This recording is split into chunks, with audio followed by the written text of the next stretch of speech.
What's up, Alex? Not much. How you been, man? Excellent. What's up? How can we help? Well, I'm 17, and here in about 2 weeks, I turn 18, and I gain access to a trust fund from some lawsuits when I was a kid for some medical issues.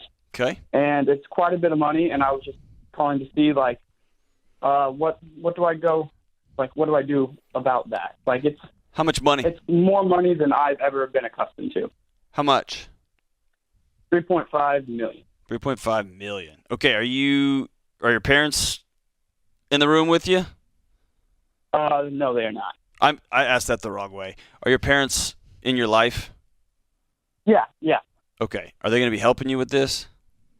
Yeah, 100%. Okay.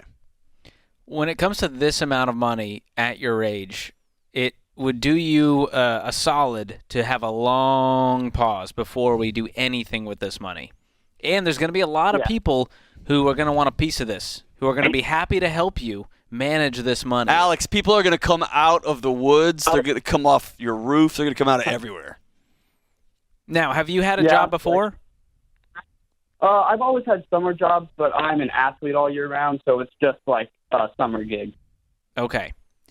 Well, there's only three things you can do with money. You can give it, you can save it, and you can spend it. And at your age, I would focus on the first two before the spending part, because this can easily become like Richie Rich style. You know, you're like buying the mansion, you got the fancy car, and at 17 years old, you still have like another, 80-something years to live. And so if you manage this well, you won't have to worry about money ever again. Or you could go full prodigal son, and it could be gone tomorrow. Is it okay for me to go out and purchase a house at 19 next year? I would not. Is that okay? Do you need a house at 19? It's not a matter of okay. Yeah. Why would you do that? I don't know. It's just it seems like a smart thing to do. I live 4,000 miles away via 1, 2, 3, 4 cities away from where I was at 19. The idea that you'd buy a house at 19, I just don't know why you would do that. Yeah, you've got the money, but I don't know why you do that. Are you going to go to college? Are you going to go to school? Yeah. Was there money saved up for that outside of the settlement? No, that is part of that's going towards my college. Okay. So I would sit down with your parents and say, "What's the game plan with this money? We're gonna go to college debt free. Go buy a car, and don't buy a Tesla. Buy a used truck and get yourself to and from school, right? And listen to me, Alex. I'm asking you to do something that most people on planet Earth would not do, and that is to look at $3.5 million to buy a $20,000 car. Okay, most people would not have the discipline to do that, and you're acting now for 35-year-old Alex and your 2 or 3 kids that you don't even know yet. You haven't even named them yet. Yeah. Okay, so I'd put the rest with your SmartVestor Pro, and they're gonna not put their hands on all your money. They're not gonna spend all their time trying to figure out how they can bilk you out of this thing, and you're gonna let it grow and grow and grow. Do you have any debt, Alex? No, none. Okay. I want to keep it that way for the rest of your life, and that's going to help you make the most of this money. I want you to have an emergency fund once you have a picture of what your life looks like, maybe beyond college, of 3 to 6 months, and I want you to be investing 15% of your income from whatever job you have. So let's pretend this money even isn't there. Then when it comes time to buy a reasonable car like John's talking about, we do that with cash. When it comes time to buy a reasonable house, maybe once you're married, maybe we do that. Beyond that, I want you to assemble a team.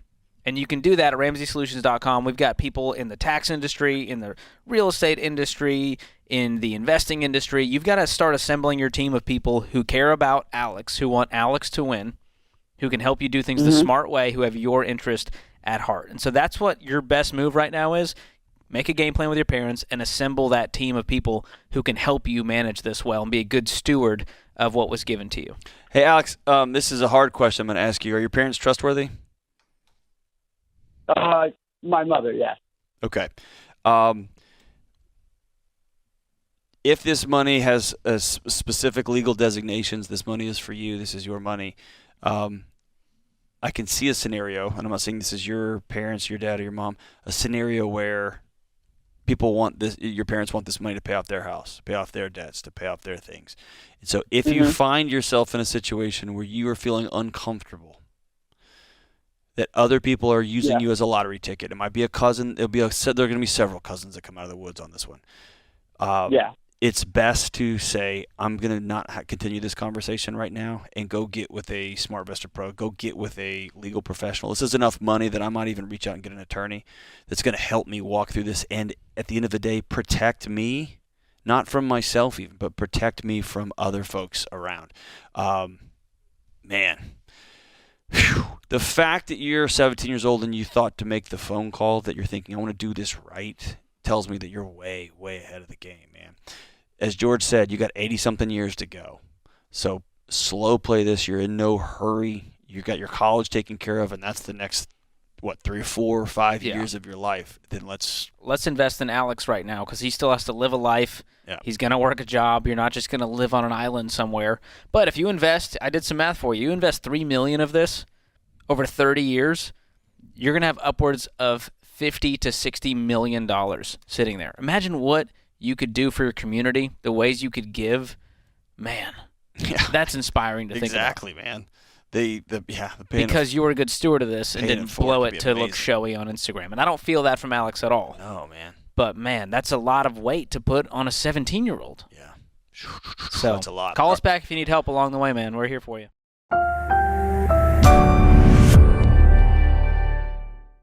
Max is up next in Phoenix, Arizona.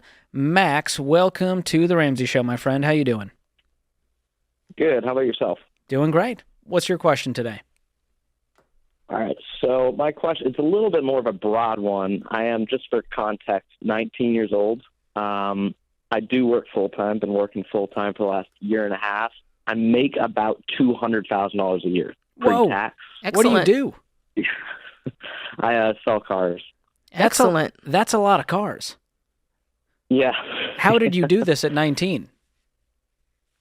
Really, it was just being relentless. There were a couple of programs in my area. I started investing really in myself, going to training seminars, stuff like that. And really, I'd work 12 hours a day, then study 4 hours a day. Wow. That's amazing. Just basic selling. And awesome. First year, I really struggled. And, I struggled. I made $100,000 my first year, but quite the struggle there for an 18-year-old. Yeah. I know, right? Wow. Yeah. So that's really good. Yeah. But now the market shifted, and I was just ready for it. And now I'm just looking on how I can invest properly. I don't have a lot of debt. I do have a leased car. Spoken like a true car salesman. Right. How much? Yep. Other than the car, and I want to know how much the car debt is. Do you have any other debt? No, I have no other debt. I just have rent. Okay. So just the car lease? Correct. Okay. You know this better than anyone. What is the early buyout amount on that car? $30,000. Okay.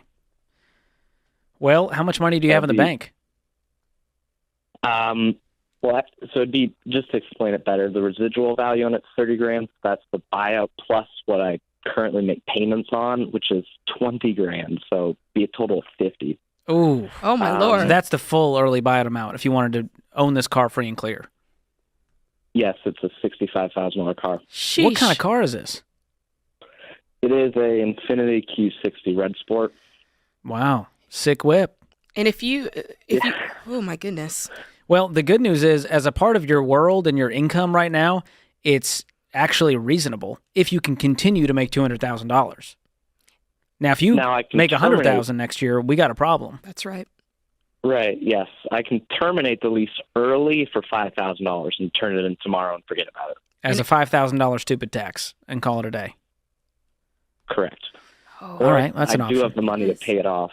Well, what's the big question that's on your mind that we can help with today?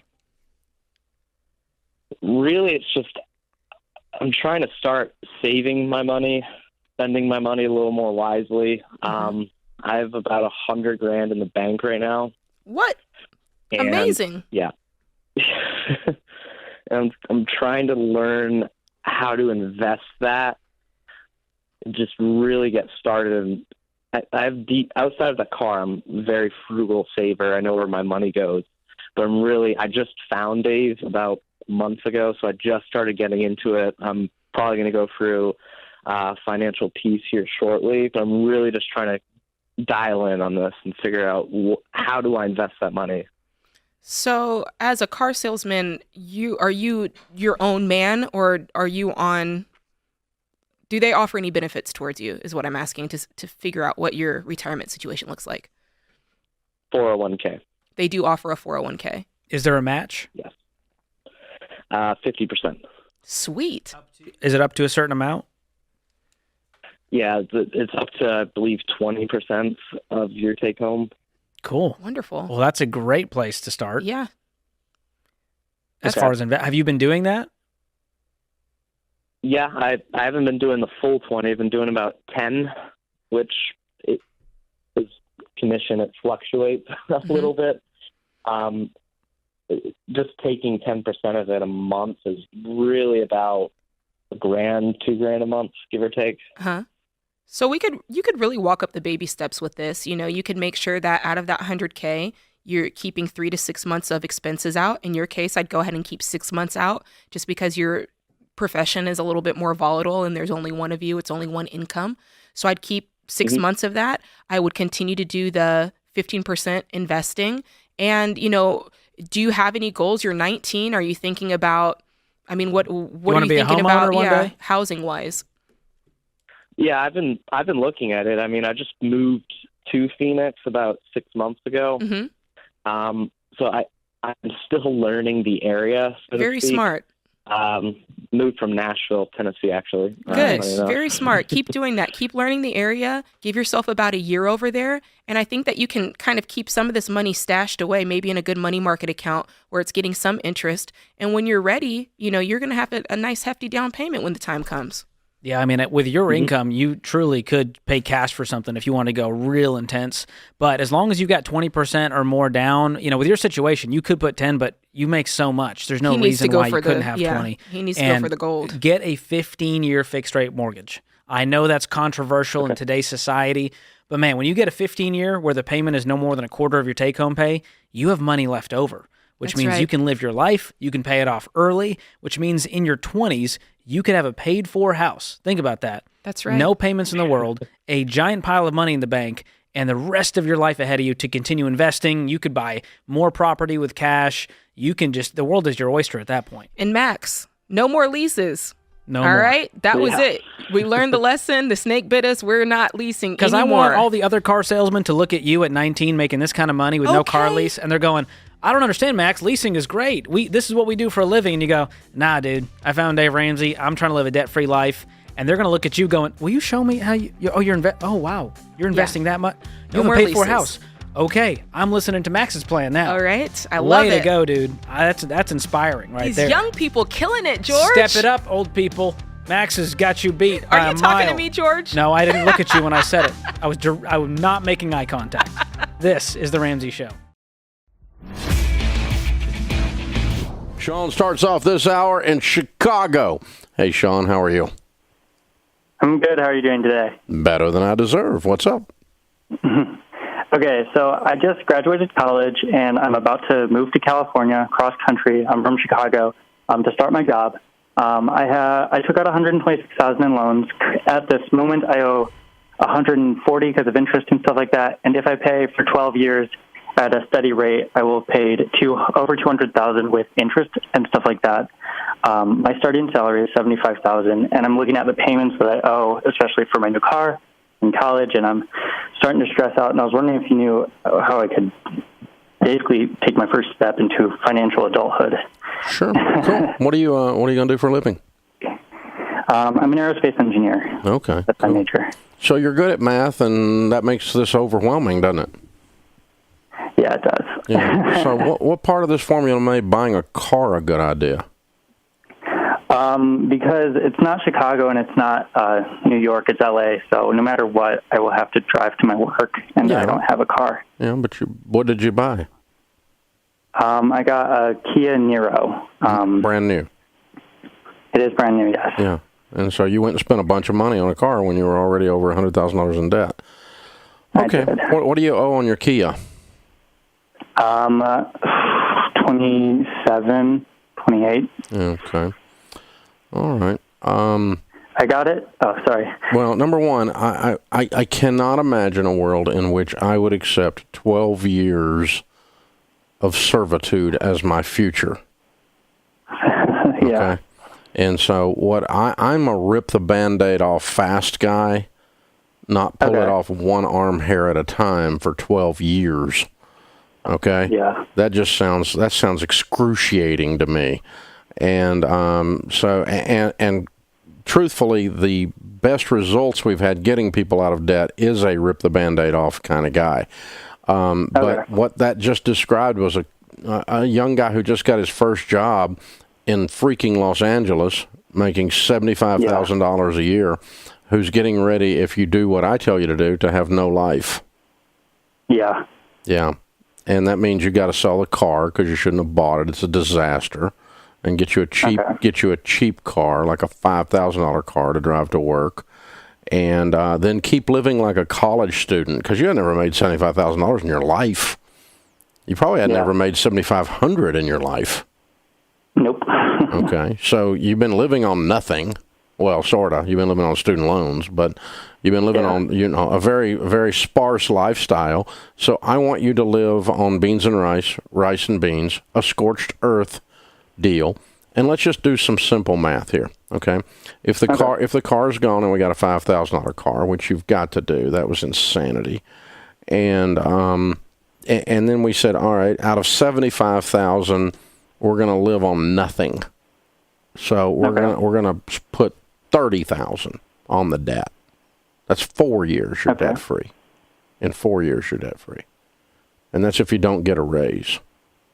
If you put $40,000 on the debt, which is really extreme, that means you're probably working an extra job in addition to the new job you've got. But you can work. The good thing about working all the time is you don't have time to spend money. And so you don't have time to go to the club. You don't have time to go out on a date. You don't have time to do anything. You're just getting out of debt. That's all you're doing. And if you do that, put $40,000 a year on this, you're done in 3 years, my man. Now, that sounds like a pretty much better life, because here's the thing. Can you imagine being the other side of this, and by then you're making 85 or 90.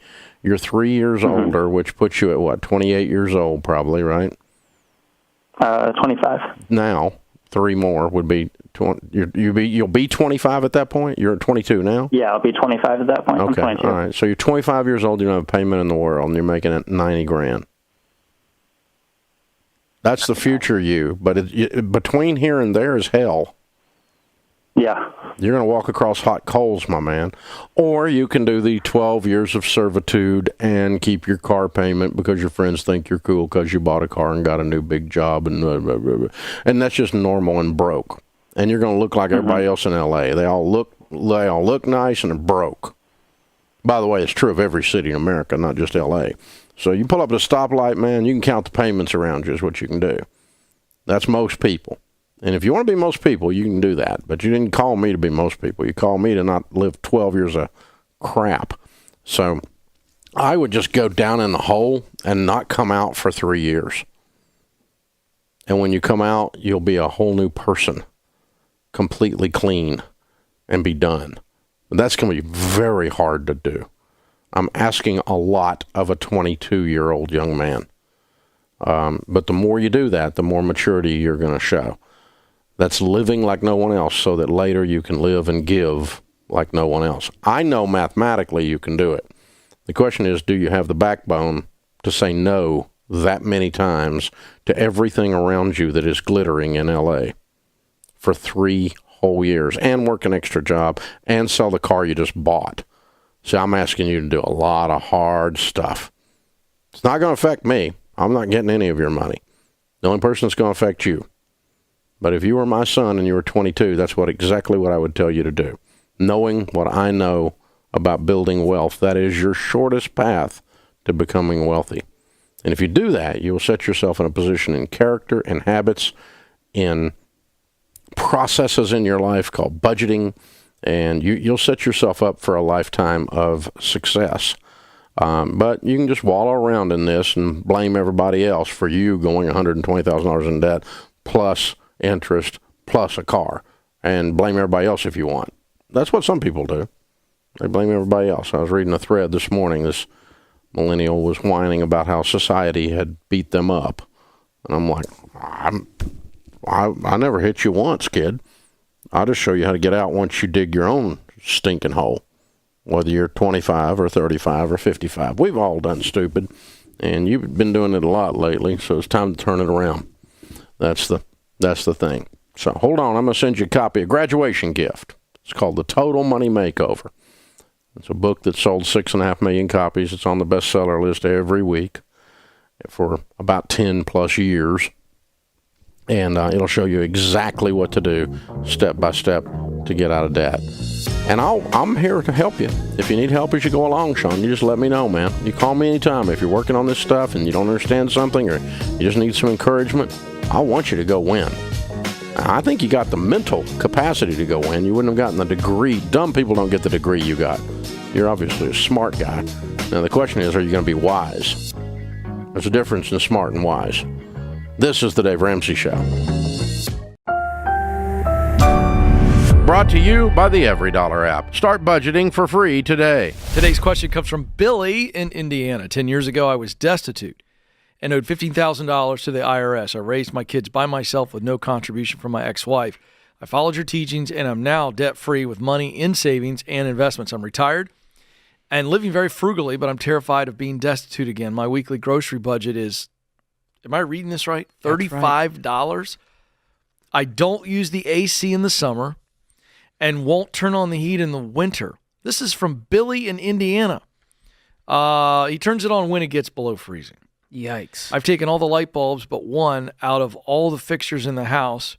I take 3-minute showers and haven't eaten out in 2 years. How do I live without my phobia of being broke again? Man, this is intense. But let me just say, destitute, it's a heavy word.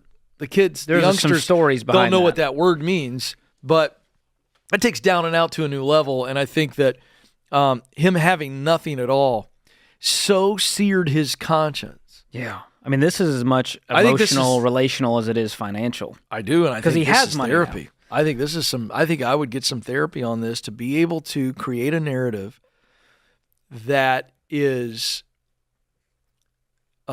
in opposition to the voice of fear, because the voice of fear is rooted in tremendous pain, George. And so you've got to counteract that. This, again, Deloney's not here, but the bottom line is this is a form of OCD. And OCD is anxiety, and I'm not in any way diagnosing him with OCD, but I'm saying it feels like he's so obsessed with saving money that you're talking about $35 a week, not using the air conditioning. I've seen this episode of Extreme Cheapskates. These people do not have thrilling, joyful lives. They're terrified. They're terrified. And so I would start with, I think Ken's spot on here. Billy, you need to go to therapy and deal with the past. And a good start is reading our friend Dr. John Deloney's book, Own Your Past, Change Your Future, because you're not there anymore. You're doing well now. And so we tell people to make a budget and actually look at how much margin you have and force yourself to go out and eat once a week. Force yourself to go be generous. We found that generosity can unlock something when it comes to that destitute mindset, and it will make you have an open hand when it comes to money. So I would start to give, save, spend in each area. You're great at saving, and that muscle has been flexed, but you got a flat tire when it comes to giving and spending. So I would increase both of those, force it in your budget. And the other thing I would do is get people around you. You sound like you're isolated, like you're living like a recluse. Start making some community. Get plugged into a local church. Hang out with family and friends. That's going to help you break out of this.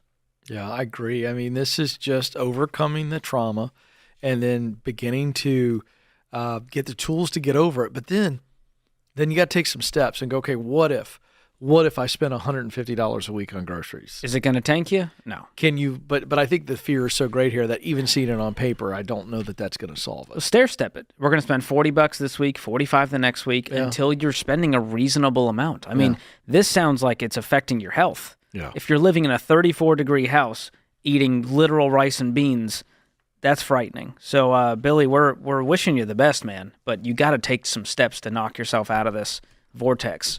Sorry to hear you're going through that.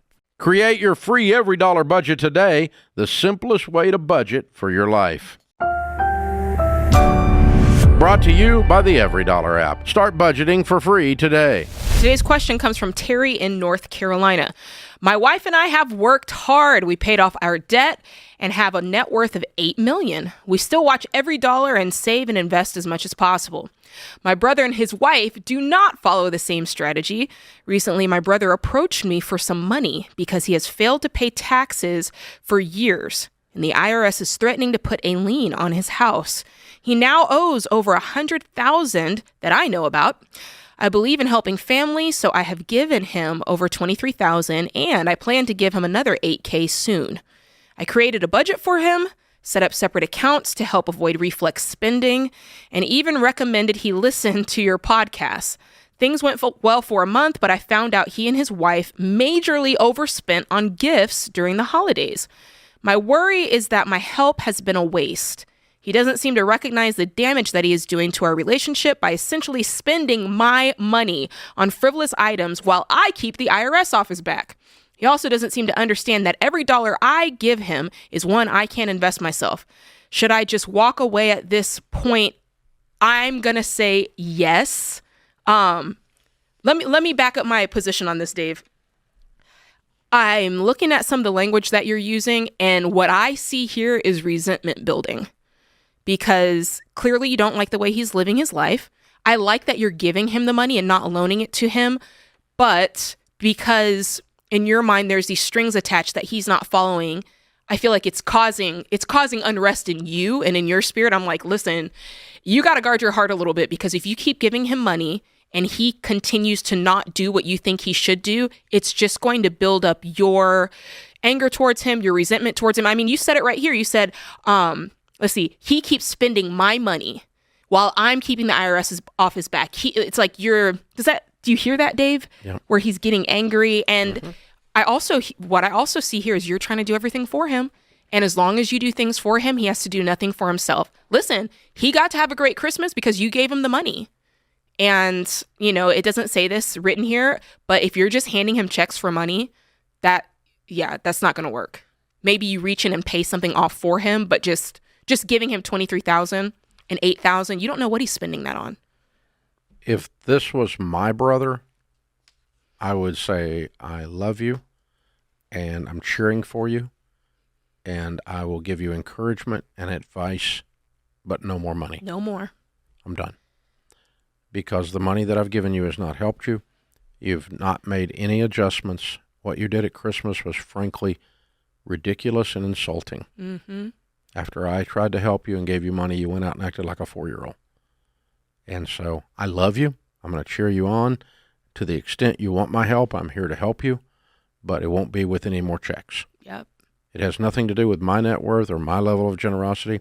And by the way, there is zero moral or ethical obligation to give someone money just because they're in your family. Zero. None. We all like to help people we love, whether they're in our family or not. But are we really helping someone when we're giving a drunk a drink? No. And all you did was give him a big old bottle of Jack Daniels, and he went and got trashed. He got trashed, but I feel like the brother who's trying to give the money, he's trashing himself too, because he's the only grown-up in the equation. Yeah.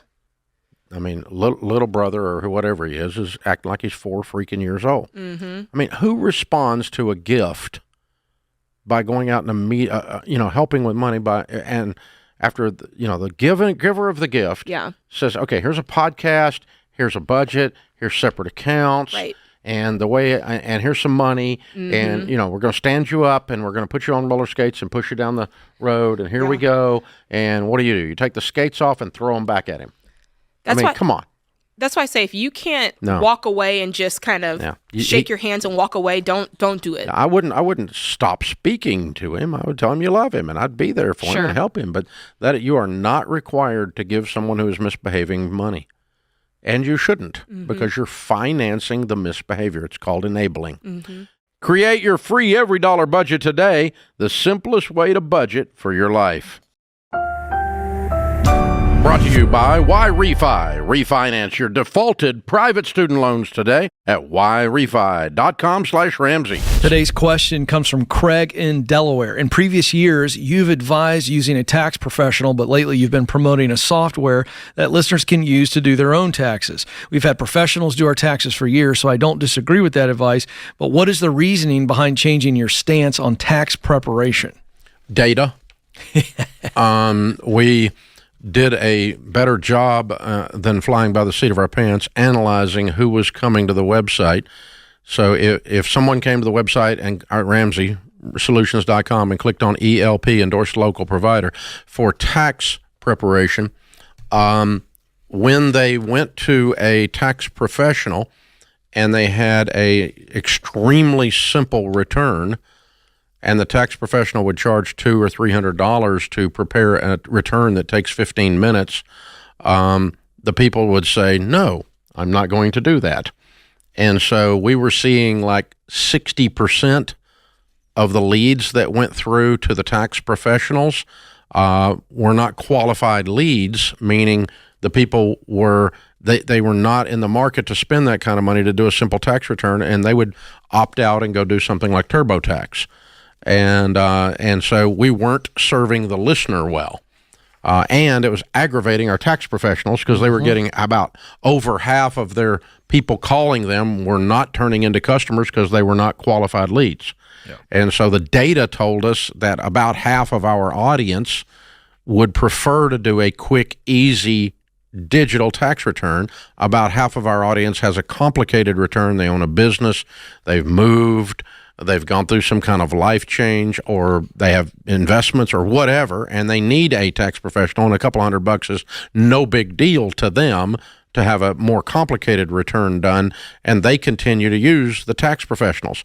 But basically about 50% of the people that in our audience were just saying, bye-bye, you're not helpful to me and to our tax professionals. And so we said, we need to be helpful. Let's figure out something, because TurboTax is not really free most of the time. Most of the time you go in there, they give you some kind of an upcharge, and they promote the snot out of financing. They'll loan you the money against your refund. They'll send you a credit card. They get you all. They forget they're there to do taxes and to try to sell you a bunch of debt. And I thought, well, if I can punch that in the nose, I'd like to do that. So simultaneously with serving our customers, we created a product with the Tax Slayer people and white labeled it. And the Ramsey Smart Tax is now there to serve the half of the customers we were dumping in the street. And we don't feed them a bunch of crap about credit cards while they're doing it. Oh, and it's actually what it says it is. Whatever we charge, a couple of dollars is not much. That's the number. It's not, we don't upcharge you and get you 6 ways from Sunday on this. So that's why we did it. Yeah, and be paying attention, folks. It's 2 weeks away. RamseySolutions.com/SmartTax, by the way. That's where you go. Fabulous product. If you have a simple return. If it's simple. If you don't, go to the ELP's page and get you a professional, just like Craig is asking. But Craig, that's a great question, because really that was 4 years ago or something we started working on that. But the team came in and said, Dave, we're not serving half of the people that are asking for help. We need to find something to serve them.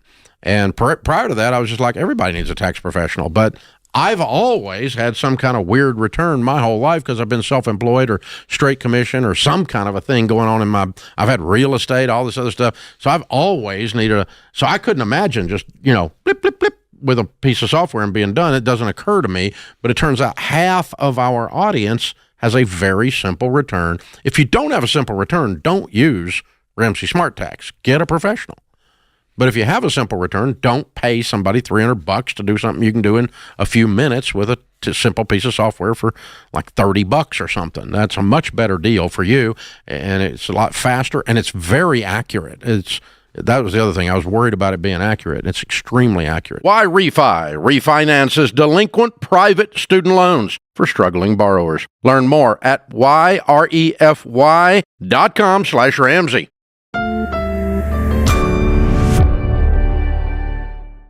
Mike is in Canada. Hey, Mike, welcome to the Ramsey Show. Hey, Dave. Happy to be here. Thanks for having me. Sure, man. What's up? So I recently doubled my income. I used to make $40,000 a year. Now I'm making $80,000 gross. Good for you. And I'm starting to pay off my debt. And I had a question. So I know, like, I'm currently in step 2. I know you need to the debt snowball. You need to pay the smallest to largest regardless of interest. But I have a credit card with like an equal payment plan. So there's absolutely no interest on it. And it's just equalized. There's like a year and a half left in payments, about 18 months. So I was wondering, should I pay that off immediately? It's only about $2,000.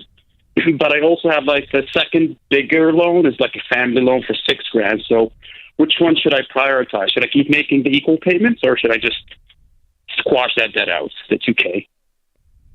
Okay, you just told me you list your payments smallest to largest. You pay minimum payments on everything but the smallest, and you put all the money on the smallest until it's gone, regardless of interest. You just told me that. Like psychologically, you just told me that. It feels better to just pay off your siblings because, like, that's the $6,000 is a family loan. I'm like, I just want it off my back, you know? Are they in trouble? No, they're just nagging about it, and I'm like, I just want to pay it off. Are you paying them payments as agreed? No. You're not paying them like, anything. Okay, I'm just gonna. No, it's just like, okay, just pay it on lump. I'm sorry? Do you They just wanted paid in a lump sum. Do you have $6,000 to pay them in a lump sum? No, like I'm in baby step 2, so all I have like in my pockets is like $1,200. So no. What was the loan for? Well, I actually have 2 family loans. It's for student debt, so I didn't really go through a bank, or I just borrowed from family members. So I've got $30,000 in total, owed to both siblings. You have $30,000 or $3,000? I've got $6,000 for one sibling, 24 for the other. 30 in total. And the $6,000's the squeaky wheel. Yes. Okay. Well, you'll get to them when you get to them. Yeah. $2,000 first. Knock it out. All right. And then get to the sibling. Because I take it you're paying them no payments now, and when you finish off this credit card, like this month, next month, you're going to start sending them, what, $2,000 a month or $1,000 a month? What are you going to send them? Well, they live in a different country, so because I'm a cheap bastard, I'm like, okay, I'll just save up and pay them a lump to avoid the wiring fees, because she's in Germany, I'm in Canada. The wiring fees are not that high. Yeah, your avoidance here. I'm just avoiding it, I guess. Yeah, and here's what I'd do. I'd sit down, I'd call my sibling and say, I'm sorry I've left you hanging here. Here's what I'm going to do. Here's my plan. I'm going to pay you this much every month for this time, and then we're going to get done with this thing. All the avoidance and I'll just let it pile up. Yeah, if I was them, I'd be hassling you too, because it sounds like you're just avoiding it all. Make a plan with them as though they're a creditor, right? Yeah, and it's been a while. How long have you had this money? About a year and a half now. Yeah, okay. And you didn't have good, clear terms and agreement on when you were going to pay it back or how you were going to pay it back. So they made up one scenario in their head, you made up another scenario in your head, and so now we're pissed about this scenario that doesn't even exist. So the best thing to do is get it off the books as fast as you can. In the meantime, call. Now, how much can you put on debt with $80,000 a year? How much can you put on debt a month?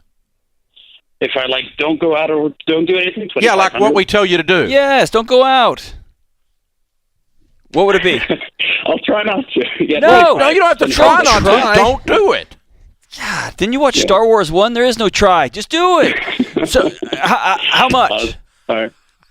How much? I can put down. I will put down 25 until I pay off my debt. So how about that? $2,500. Hey, let's just. So that pays off the credit card this month. Next month you're going to send $2,500. The next month you're going to send $2,500. The next month you're going to pay that sibling off. And if you call them and tell them or send them an email that that's what's going to occur, they're going to stop whining if you follow through on that. And yes, we'll do. Mike, I'm going to change your life. Are you ready? Yes. Okay, listen to me. This is the way you live. This is a microcosm of your life, and it stops today. You have almost fractured family relationships over a problem that could be solved in 90 days. That's ridiculous, because you're circling around and you're like, I don't know. solve the problem in 90 days. Most of our health problems can be solved in 90 days. A great number of our mental health challenges can be solved in 90 days. Relationships can be healed in 90 days. If someone will just go do it. Well, I guess if I don't go out anymore, is that worth your sister? Get done with it, man. What dinner is worth your sister, right? Or visit my friends. Get it paid off. And never, ever, ever not get something knocked out that's going to take 90 days of hard work. Good grief. Okay. That's it. I'm done now. Good. I'm glad you feel better. I'm done now. Jeez okay. Louise. But it's exactly right. So Star Wars 1 was, there is no try? It was Yoda. It was Yoda in 1? I think it was 1 or 2. I don't know. I'm looking at James. James. Sorry, I'm not a Star Wars nerd. You're not a Star Wars geek? Oh. You it's guys... like he tells Luke to do this thing, and they're in a swamp, and he's like lifting the... Oh, man. We've said some things on the show that gets the hate mail and the cards and letters, but we're about to get them. Yeah, we're going to get... Now we got a whole... 2. And he said, I'm getting a vote for 2. I'll try to lift it. I'm getting a vote for 2 from the lobby. He said there is I got no a try. vote for 2. All right, well, but, Star Wars 2. Yeah, because I'm thinking 1 didn't have that much pithiness in it. I could be wrong, but it's... Yeah, I mean, it's so old. Yeah, it's episode 5 if you're a true nerd. It was so old I was a teenager, okay? That's how old 1 is, all right? That's freaking old. You went to the theater in your covered wagon. Rocky Horror Picture Show and Star Wars You had to make brand your own new. butter this to is put on your how popcorn. old it was. Oh, man. So here's the thing. I think that brings up a good point, though. Our mutual friend James Clear that wrote the book Atomic Habits, he talks about, and Craig Groeschel was talking about this, another friend, in his leadership podcast the other day, and he's speaking at the SMART conference in the fall, Craig is, but this idea that you have to be careful biblically and psychologically what comes out of your mouth. I'll try. Yep. No, you're not a person who is trying to quit smoking. You're a person who used to smoke. That's right. That's a whole different set of phrasing. Activates your brain, your spirit in a whole different way. That's right. I am getting out of debt. And so during this time, I'm going to list the debts, smallest to largest. I'm going to pay minimum payments on everything but the little one. I'm going to attack the little one with a vengeance. I'm not going to see the inside of a restaurant during this period of time unless I'm working there as my extra job. And I'm not going on vacation during this time. There is no try. That's exactly right. You create a new identity. I'm a person who used to struggle with money. I don't anymore. Right. I'm a steward of my money, period. Yeah. And that is the frame with which I decide, am I going to go out? Math used to intimidate me. It doesn't anymore. Correct. I'm a person who does the math because it's causing me to win at my life. And oh, by the way, the math is the 5th grade level. That's exactly needed to build wealth. You don't have to have a calculus degree to build wealth. That's right. You do not have to pass trigonometry or geometry. You don't have to spell Pythagorean theorem to become wealthy. All you've got to do is you don't even have to be really good at multiplication. Right. Just long division and addition and a little subtraction. It's not that hard. But what happens is our brains tell us this stuff over and over and over. I was the kid who struggled in math class, so I'm not good at money. Or your mom told you we're just not good at math in the Ramsey family. The Ramsey family's not good at math. Or the Ramsey family's always good at math. And you took that on as an identity, right? This is an identity change. That's what Claire's talking about. That's right. And that's what Craig's talking about. You change your identity. You go, this is who I am. I'm a joyful, happy, really good at math person. I'm a guy that takes, hey, I used to fight it. I got to go work out. Nope. I'm a guy who takes care of my body. Yep. And that will result in you out as a working out. That's right. There's a cause and effect here. That's right. Margie's with us in Seattle. Hi, Margie. How are you? Hi, I'm good. Good. How can I help?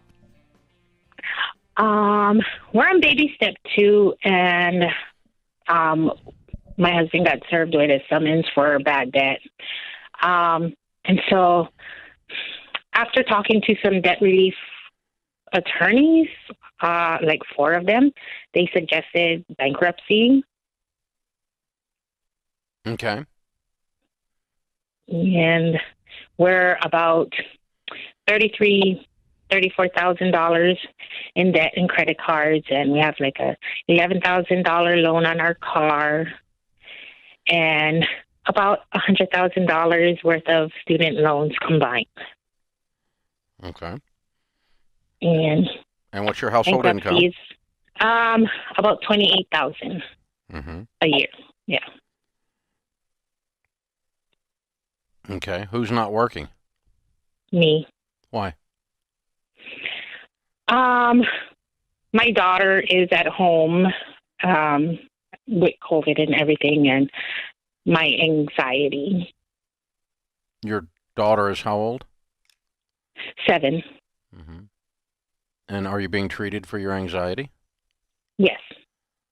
Okay. In what way? Therapy. Yeah. Okay. All right. Well, let me give you a couple of facts that we can walk through, and then let's try to figure out how to help you, okay? Okay. Fact number 1, student loans are not bankruptable. Okay? Yes, I know So after bankruptcy, you will still have $100,000 in student loan debt. Yeah. Fact number 2, your household income is $28,000. Y'all are starving to death. And bankruptcy will not fix your income problems. Okay? So after bankruptcy, we get rid of credit card debt. And by the way, you don't have a car anymore, or you still have a car payment, one of the two. If you don't give up the car, you still got the $11,000 in car. So really, when it gets down to it, if you're going to keep the car and reaffirm it, it's called in a Chapter 7 bankruptcy, then you would have $33,000 in credit card debt is all you're bankrupting. Yes. And who served you? Which credit card? The credit card was Credit One Bank. Okay. And how much do you owe them? $1,006. Okay. All right. All right. The third fact is that debt relief attorneys are generally not debt relief attorneys. Generally, what they are is bankruptcy attorneys. And if you ask a bankruptcy attorney if you're bankrupt, that's like asking a dog if it's hungry. Yeah. So the advice you were getting from a quote-unquote professional was self-serving advice on their part. So these are the things that are disturbing me. So we're getting advice from people that are, want you to file bankruptcy because it's what they do. They're a hammer, so everything's a nail. If you're going to keep the car, we're not filing bankruptcy on very much, and really $1,000 is all that's triggering this, and you have a household income of $28,000, which is less than half the annual income of the typical household in America. And so I'm not shaming you. I'm just saying you guys have an income issue. I've been there myself. 1 year in my life, I made $6,000, okay? So I know how it feels. It ain't no fun. What's your husband do for a living? He works at a car dealership. Doing what? He's a porter. Driving cars. Driving cars. 40 hours a week? Well, on average right now, 33. Yeah. And how old are you guys? In our 40s. Okay. All right. And so for me to help you have a good life a decade from now, I want to be able to paint a picture that gets rid of not only the immediate stress of this lawsuit, but also gets rid of $100,000 worth of student loan debt and allows you all to have the freedom. Can you imagine, can you even for a second wrap your brain around what it would feel like in your home if you guys made $60,000 a year and had no debt? I can. I envision it. Yeah, that's where I want you to go. And that's where my mind takes me on answering your question when I start gathering the pieces of information up. But there's a lot of things that are going to happen for us to live that dream together, okay? And I am not a mental health professional, and I do know that anxiety is real, and I am not qualified to tell you when and if you can go back to work or what you could do. But I am qualified to tell you that your family needs income. And I am qualified to tell you that 33 hours a week is not enough to work when your family's just broke. Your husband needs to get 6 more jobs, especially since the one he has kind of sucks. Is that being mean? No.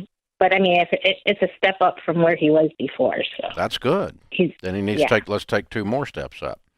Because he's in his 40s, and when he's in his 50s, I don't want him making $28,000 a year driving cars. Do you? No. Okay, then we have to intentionally take some steps up from here, and part of that's cleaning off this debt.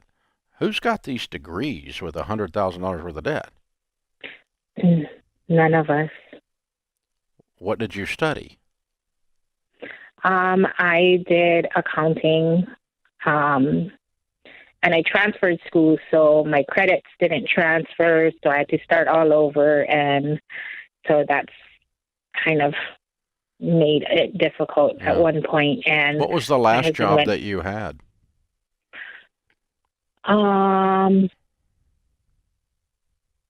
Administrative assistant.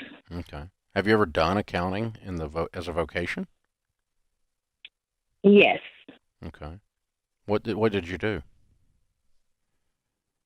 As an administrative assistant, I did partial accounting. You helped them keep the books? Yeah. Yeah, good. Okay. Because you do know how to do it. You just didn't finish with the degree. Yeah. Good. Okay. So there's a possibility you start doing accounting for some small businesses in the area as you're working for yourself and doing that from home where you can keep your anxiety low. Maybe.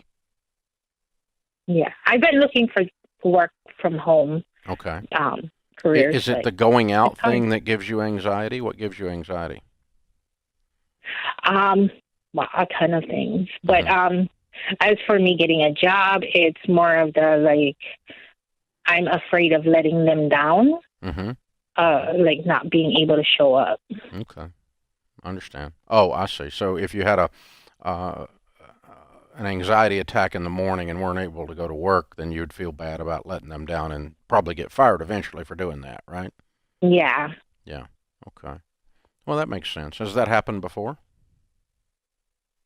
Well, it's happened where I haven't been able to go out. I know, but you lost your job as a result? No. My anxiety came after. I see. After I stopped working. Oh, after you stopped working. Yeah.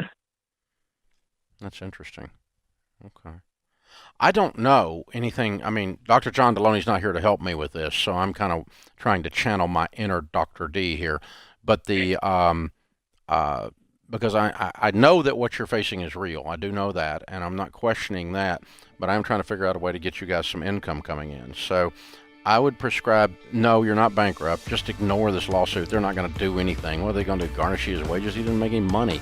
They're not going to do anything. Just ignore them and move on. I would not file bankruptcy. I will put you guys into Ramsey Plus for a year. I'll pay for it. And let's put you into Financial Peace University, get you on a budget. But then your all's part of it is you've got to do some stuff to get your household income up or you're not going to make it.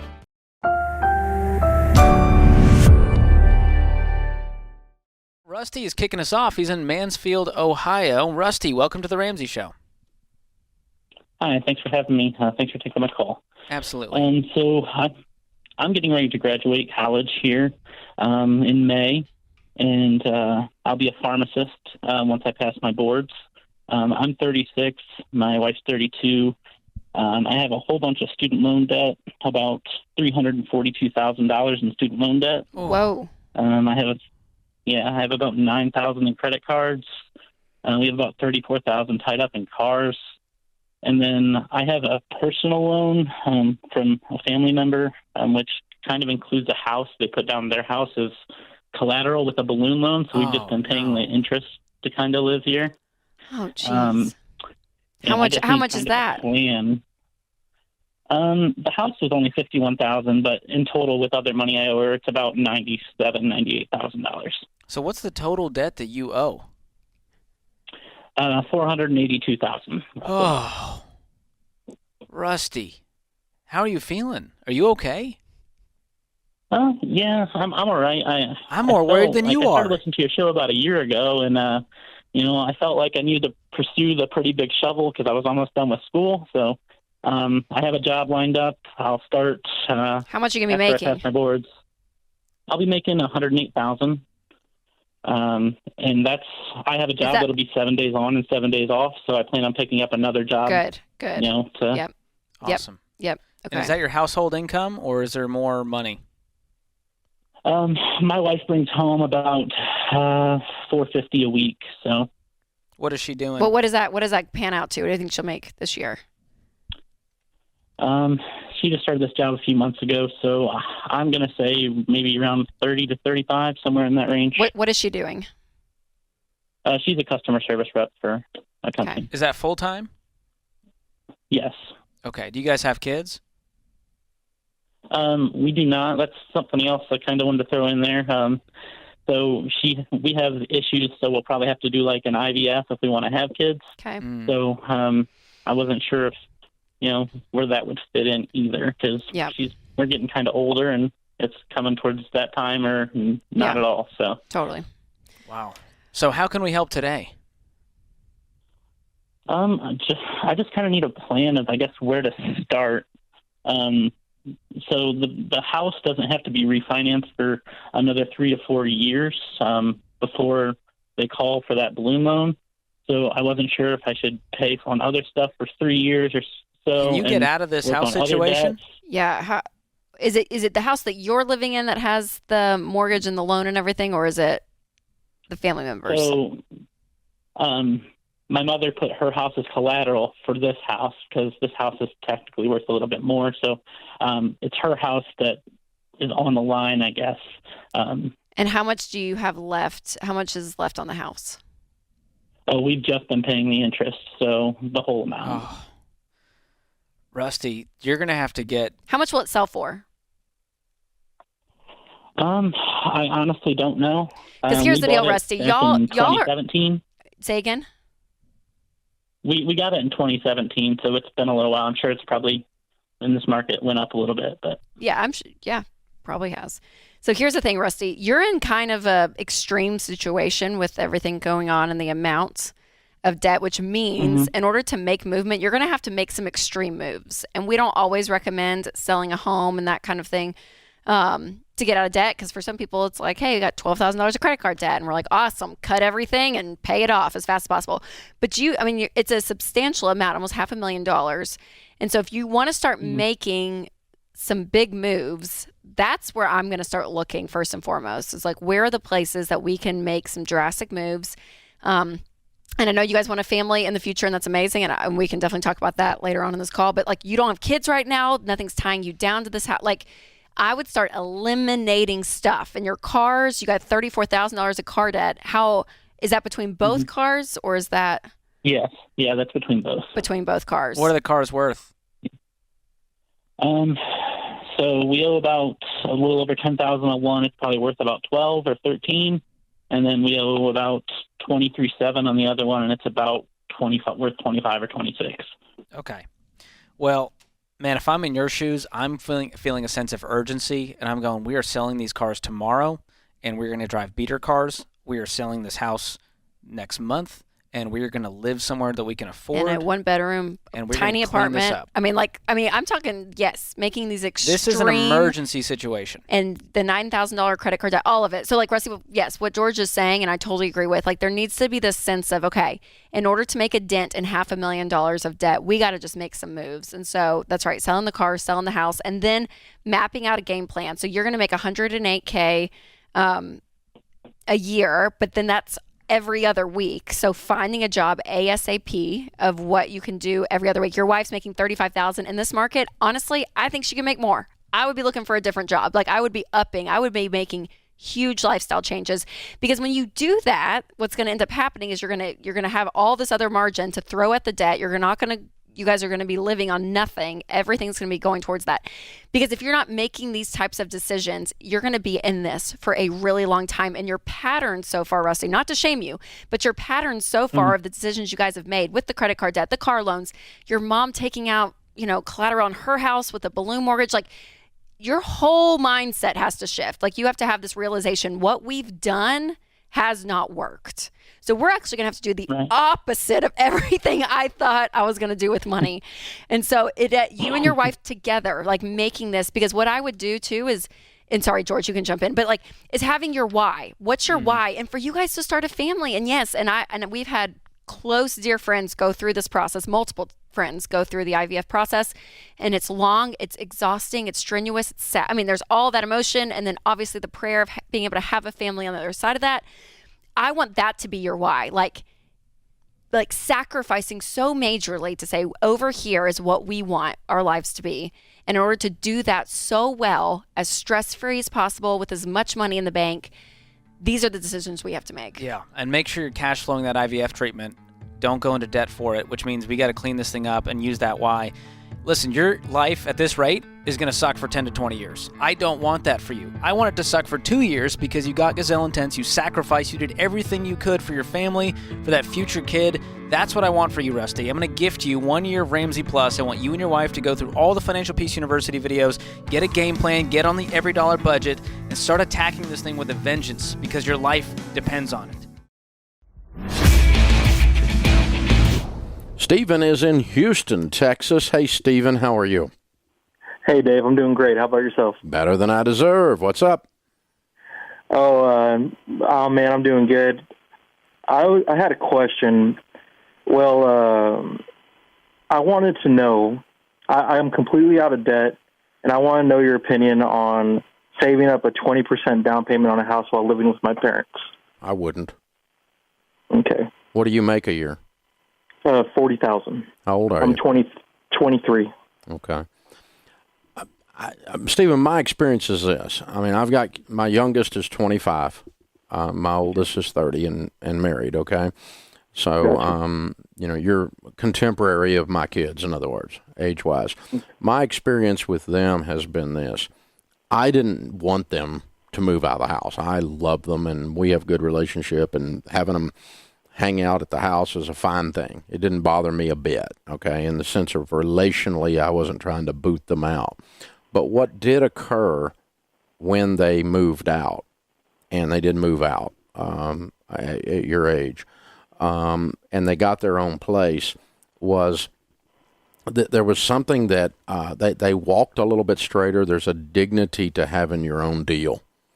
And there's a one last notch in the emotional evolution or emotional maturation process that happens when, that apartment or that house you're renting with some buddies or whatever it is, you've got to pay the lights or they get cut off. You've got to take the garbage out or it piles up. It's your deal. And there's something that happens when you do that is really good for Stephen. And it's not that your mom and dad wouldn't mind having you around. I'm sure you're delightful. And I mean, it's not that you didn't call me up going, they're driving me crazy, I got to get out of here. You didn't say that. So it's not that you mind being there. But there's just something else that's very cool for Stephen that happens when you do it. And so I always encourage parents to boot their 23-year-olds out for that reason. Gotcha. Yeah, I was expecting you to say something along those lines. You sound a lot like my parents. But I don't. It's not just. Point being, it's not just a math thing. If it was just math, you'd stay there for free and pile up money, right? Right. It's a no-brainer, the math part of it, because whatever you're spending on rent's money going down the toilet, and you're not going to get that money to put in your pile of money for your 20% down payment. So, but it's okay to rent for a little while and put up with a landlord and put up with a electric company or a cable company that doesn't show up when they're supposed to, which is like all of them.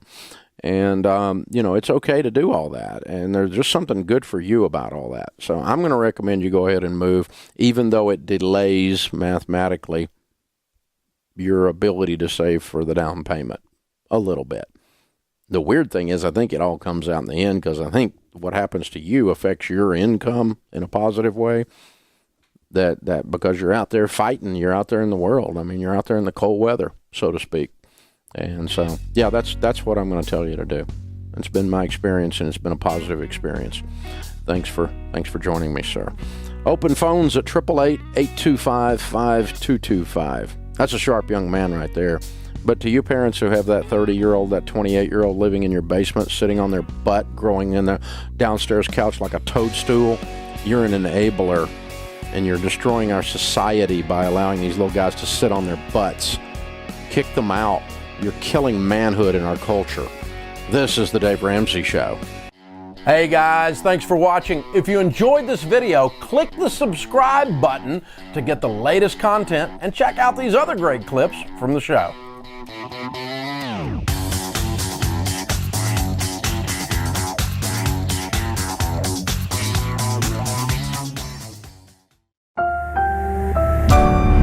Brought to you by the EveryDollar app. Start budgeting for free today.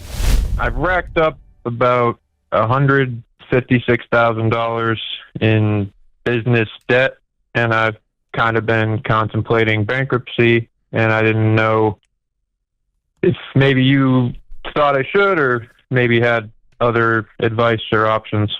Wow. I'm sorry. It's scary, isn't it? Yeah. Yeah. Are you married? No. Okay. How old are you? 25. Okay. And what do you owe the business debt on? What kind of debt is this? Credit cards or vendors? Or so about $30,500 is vendors. $55,000 is I was dumb and took out a merchant cash advance. And then I owe my parents like $65,000. Okay. And then another vendor, $7,250. $7,250. Yes, sir. Okay. All right. And what kind of business is this, or was it?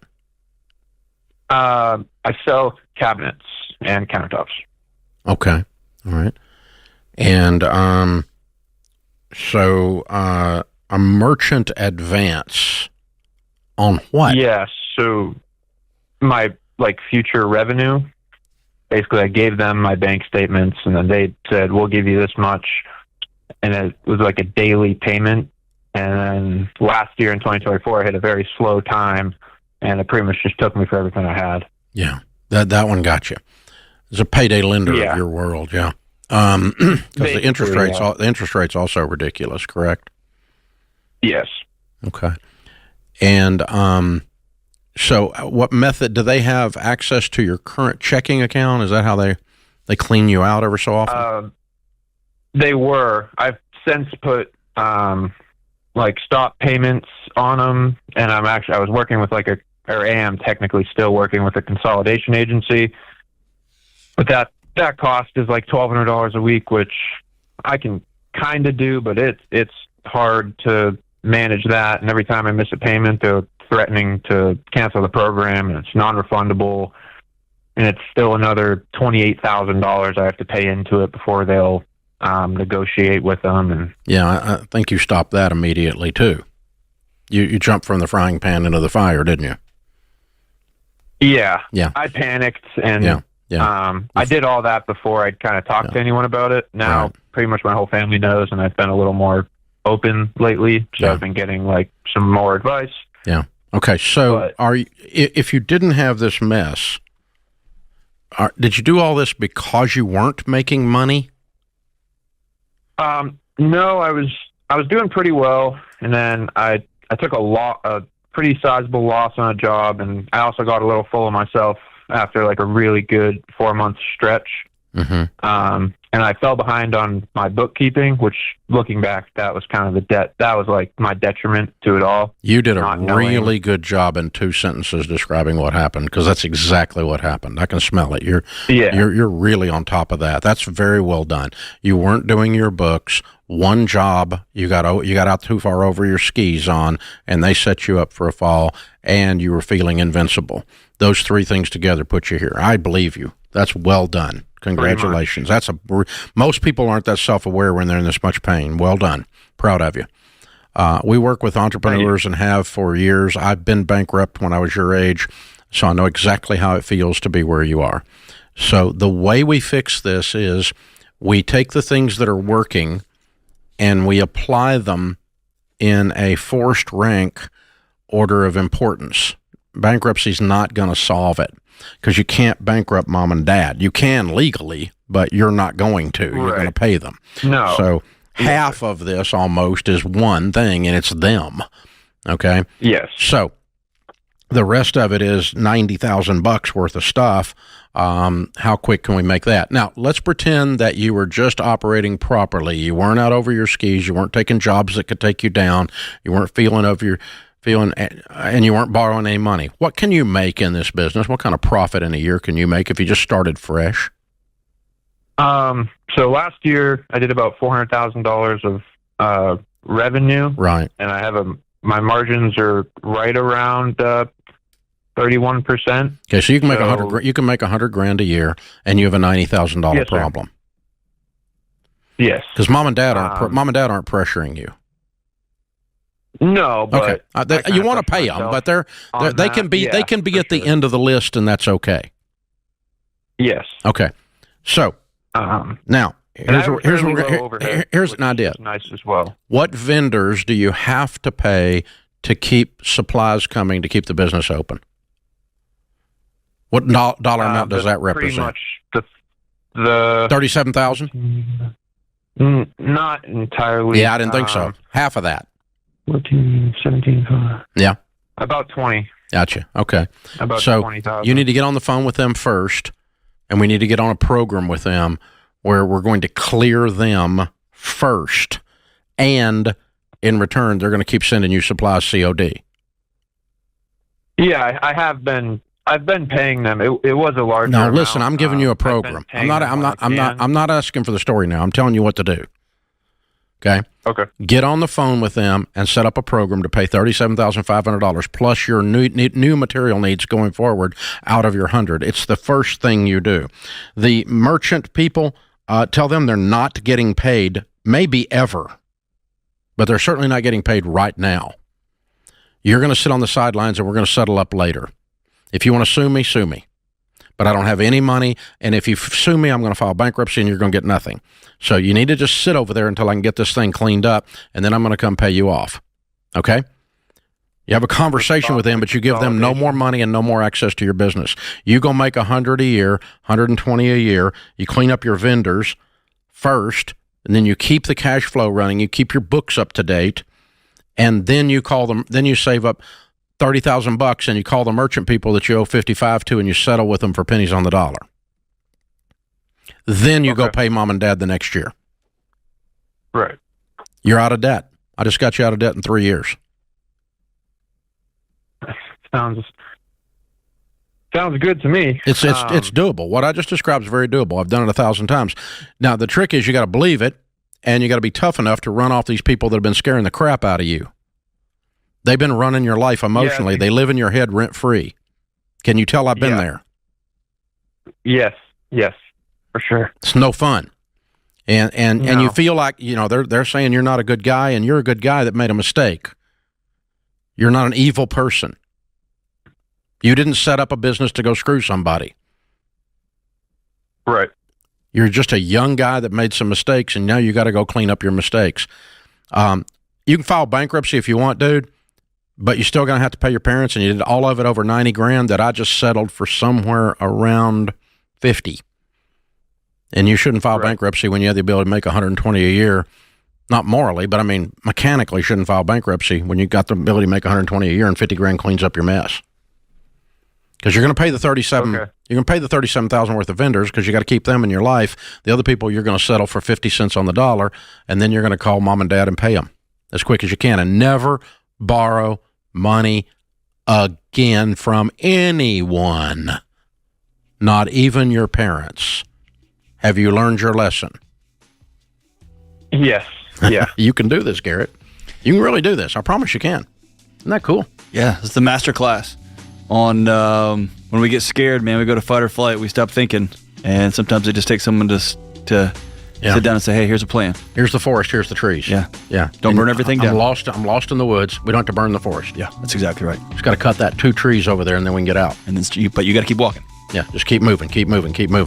And the good news about this guy is he's really smart because he quickly self-analyzed. Very unusual. Very unusual. Create your free every dollar budget today, the simplest way to budget for your life.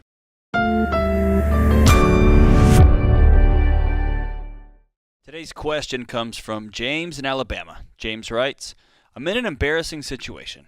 I'm 36 years old and I'm a hoarder. I have over $50,000 invested into video games, comics, and toys.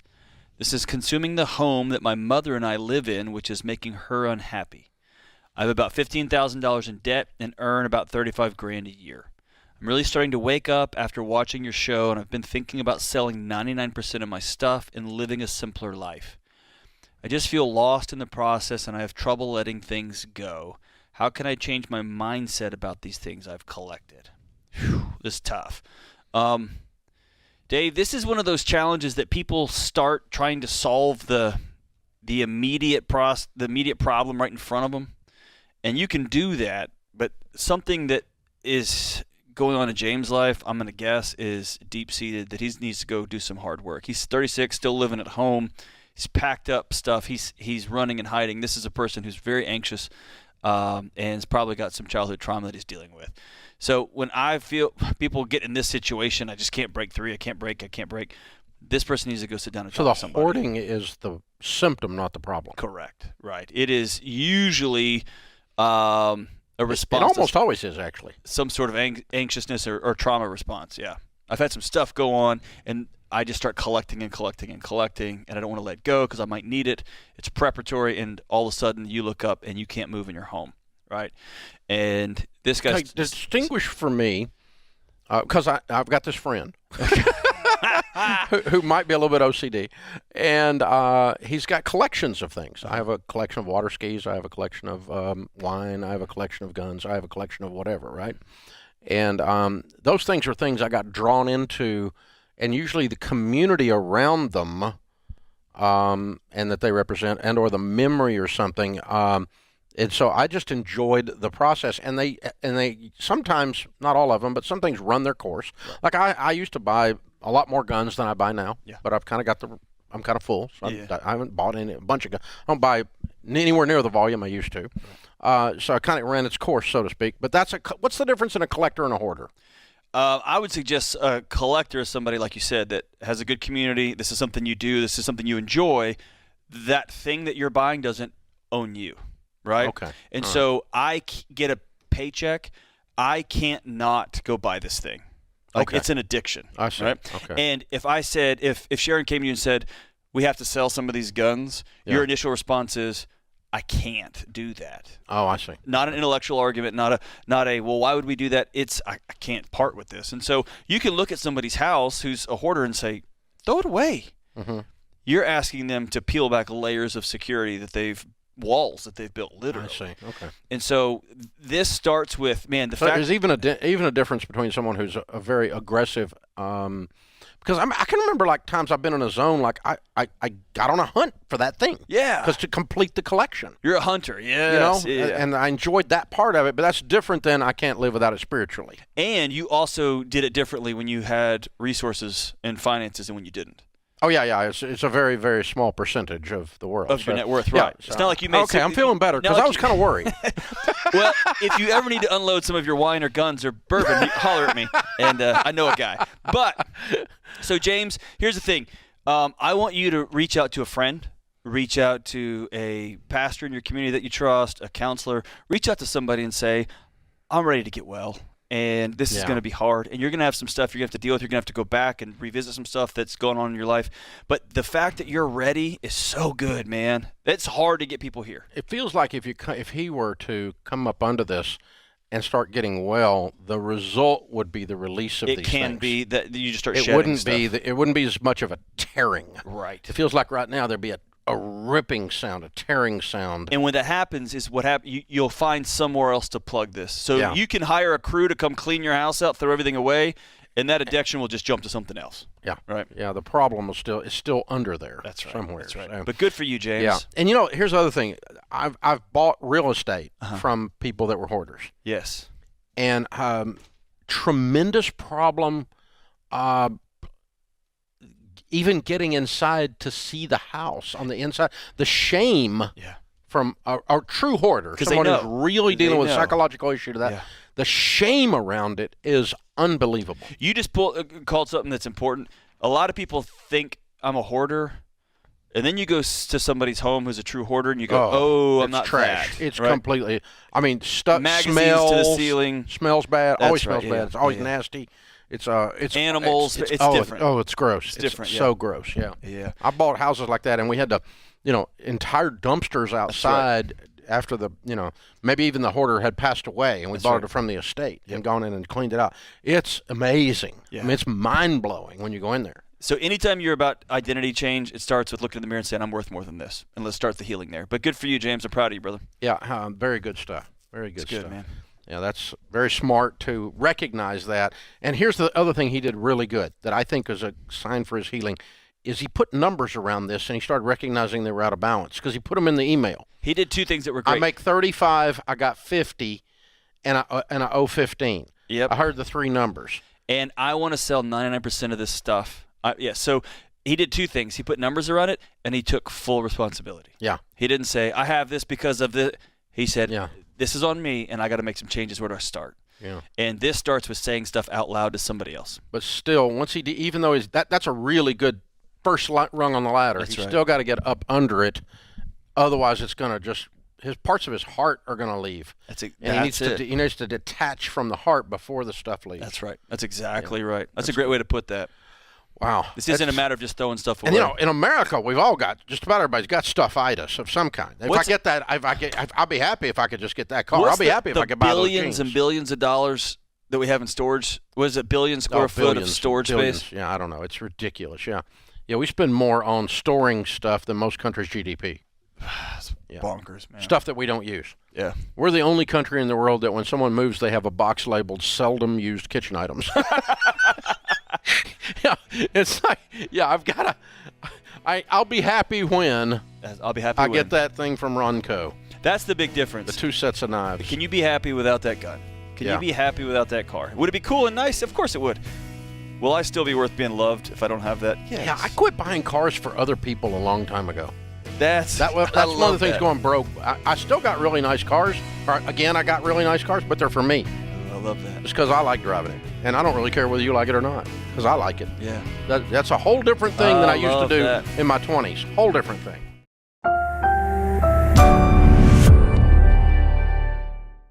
Steve's in Columbus, Ohio. Hi, Steve. How are you? Great. How are you? Better than I deserve. What's up? All right. Well, thanks for taking my call. As of probably about a year ago, I didn't even know the Dave Ramsey show had existed. But since then, I've been listening to you guys on the radio and your podcast. Well, thank you. All right. Thank you. So what I've done since then is I eliminated some small debit cards and credit cards. Okay. Your phone's going in and out. If you could speak directly into it, maybe that'll help. Okay, I'm sorry. So since then, I have refinanced my house from a 5-year or a 30-year 5% fixed rate to a 15-year 2.5% rate, which saved me a ton of money. I would have never known to have done that unless I was listening to you guys. Cool. So now the only debt that I have is my house payment and the car payment. But what one of my questions is then I have $22,000 in cash in a safety deposit box, and I probably keep about $20,000 cash in my savings. What would you recommend that I do with that? I'm 48 years old and have no retirement. Okay. So you're 100% debt-free except your home? Except for the home and a truck payment that I probably owe like $7,000. Okay. First thing I'm going to do is pay off the truck. Okay. Today. And now you're debt-free. And then you need to set aside 3 to 6 months of expenses as an emergency fund of that money. So what do you think 3 to 6 months of expenses sounds like? Well, my house payment's only $850 a month. So what's your household income? So right now I'm single. I am engaged, but just mine alone, I make $40 an hour. I average probably about 45 hours a week. Okay, so what do you pay taxes on a year? I think it's around $2,400. A year? Yep. Now, what's your annual income is what I'm asking. Oh, my annual income for me is probably about $80,000. That's what I was thinking. Okay. Okay, I'm sorry. And so let's call 3 to 6 months of expenses $20,000 for the fun of it. Okay. And we're going to set that money aside and never touch it for anything. It's there just as an umbrella when it rains. So that's kind of what I've been doing with the safety. Yeah, I don't want to kind of do it probably about 8 or anymore. 9. I don't want to kind of do it. I want to label it that and then never touch it. Okay, I have kind of forgotten about it. Yeah, unless there's an emergency, you don't touch it. Okay. And a new bass boat is not an emergency. I understand that. Yeah, okay. So every time since I've been listening to you, I'm like, do I really need this turbo? Yeah. All right, then the rest of it, we're going to move on to the other baby steps and start your retirement account. And you need to set up a Roth IRA and anything else you can set up to get going on your savings and start saving for retirement. Okay. And your SmartVestor Pro can help you with that if you just go to RamseySolutions.com and click on SmartVestor. And so, Christine, that's an example of a lot of that guy's a natural saver. He's done a good job. Yeah. Really good job. I mean, he's got money there, and he's not got much debt. A little $7,000 truck payment, way ahead of most Americans by far. You know, but he's sitting there, but he's listless and hasn't yet used the power of his income to not only get out of debt first, but then to point it towards something other than just piling up cash in a safe deposit box, and start pointing it towards wealth building. Because if the inflation rate is 9%, and that's what they say it is, that means every $10,000 that is in there is losing $900 a year. Ouch. In 2 years, that's $2,000 you lost sitting in the safe deposit box in purchasing power, right? And so you can't let money just sit in a stack of Benjamins. It goes down in value. And I remember when I first got on the air, I had this old hillbilly guy call me. I loved it. It was a great call because people reminded me of my whole growing up years. And he's like, yeah, I got $20,000 buried in a coffee can somewhere out in the yard. What do you think of that? And I'm like, I think that's really dumb on a whole bunch of fronts. Number one, your neighbor might have a metal detector, and he's out there with a beep, beep, beep, looking around in the middle of the night. You wonder what's going on out there. Number two, paper left with moisture around it and bugs will deteriorate. You might go out there and find nothing but a little pile of confetti where your money used to be. And number three, you know what $20,000 is in 7 years? It's $40,000. You know what it is in 7 more years? It's $80,000. You know what it is in 7 more years? $160,000. And so in the last 21 years, you have lost $150,000 with that money sitting in a coffee can. Hey, I think I'm going to dig it up. I think you need to, son. So that's called opportunity cost. We talk about that in high finance. It's the missed opportunity that the money could have had. Yep. Yeah, and I think it's awesome that he's a natural saver because when somebody like this finds a plan, then they typically get on fire and they're good at executing. We're not having to deal with changing habits. We're not having to deal with, cutting off a spending bleed. But this person's going to find this and just dive in and be on track for wealth quickly. A spending bleed. A spending bleed. There could be a spending bleed in the culture. There could be a lot of people bleeding to death with their spending bleed. Yeah. That's very possible, yeah. Because what you're talking about is most people spend more than they make. They spend money like they're in Congress. Right. And, he's not. He's doing a really good job. So well it's done. like if you've got the spending bleed, we have not only the principles that you need to learn, but you've got to have have it. We have the tourniquet. We got the tourniquet. We can stop the bleeding, baby. It's what we do.